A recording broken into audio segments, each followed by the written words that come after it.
Madam, excuse me, আপনার মনে হয় টাকা পড়ছে। টাকা? হ্যাঁ হ্যাঁ, আমারই হবে।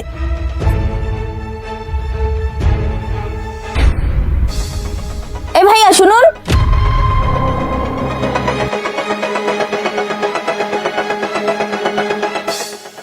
জি আপু। আপনি এটা কি করলেন? কেন, আমি আবার কি করলাম? কি করেছেন জানেন না? আপনি এইমাত্র আমার ব্যাগ থেকে টাকা নিয়েছেন। টাকা কই? টাকা বের করেন বলছি। আরে আজব ব্যাপার তো, আপনি কি বলতে চাচ্ছেন? আমি আপনার ব্যাগ থেকে কখন টাকা নিলাম? শুনুন, শাক দিয়ে আর মাছ ঢাকার দরকার নেই, ঠিক আছে? আমি নিজের চোখে দেখেছি আপনি আমার ব্যাগ থেকে টাকা নিয়েছেন। 1-2 টাকা নয়, 10,000 টাকা। তাড়াতাড়ি বলছি বের করেন। দেখেন, আপনি শুধু শুধু আপনি আমাকে দুষতেছেন। আপনার টাকা পড়ে গেছে, আমি আর আপনাকে দেখিয়ে দিলাম, আর অথচ আপনি আমাকে দুষতেছেন আমি নাকি আপনার ব্যাগ থেকে টাকা নিছি। দেখেন, শুধু শুধু অপবাদ দিবেন না।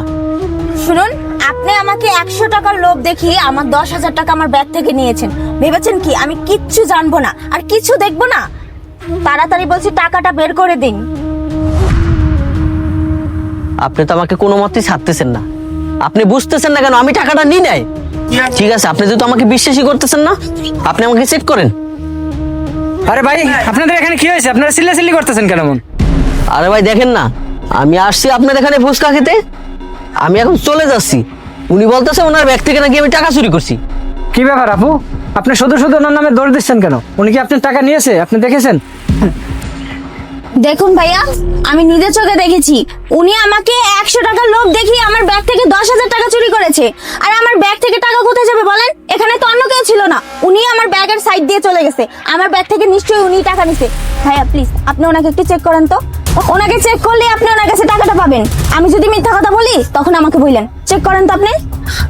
আচ্ছা লোক তো, সেই কখন থেকে আমার নামে শুধু ক্লেম দিয়েই যাচ্ছে। আচ্ছা ঠিক আছে, আপনার যেহেতু এতই চেক করার ইচ্ছা, ওকে চেক করেন, চেক করেন। ঠিক আছে আপু, আপনি দেখেন, আমি ওনারা চেক দিতেছি। এই আপনি সোজা দাঁড়ান, আপনারা চেক করবো। হ্যাঁ চেক করেন। কই, কি ব্যাপার আপু? ওনার কাছে তো কোনো টাকা নাই, আপনি শুধু শুধু ওনার নামে দোষ দিচ্ছেন। কি হলো এবার? শান্তি? টাকা পেলেন? শোনেন, আপনাকে একটা কথা বলি, কারণ আমি না জেনে না বুঝে এভাবে মিথ্যা অপবাদ দিবেন না। শুনুন, টাকাটা কিন্তু 100% আপনিই নিছেন।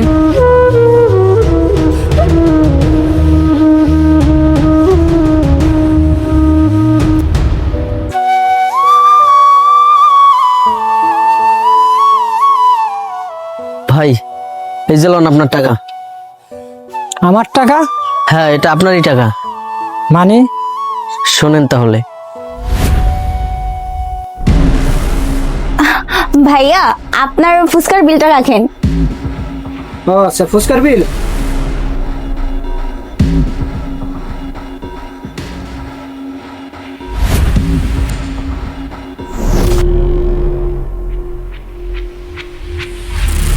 আপু, এই যে লন আপনার ভাঙতি 20 টাকা।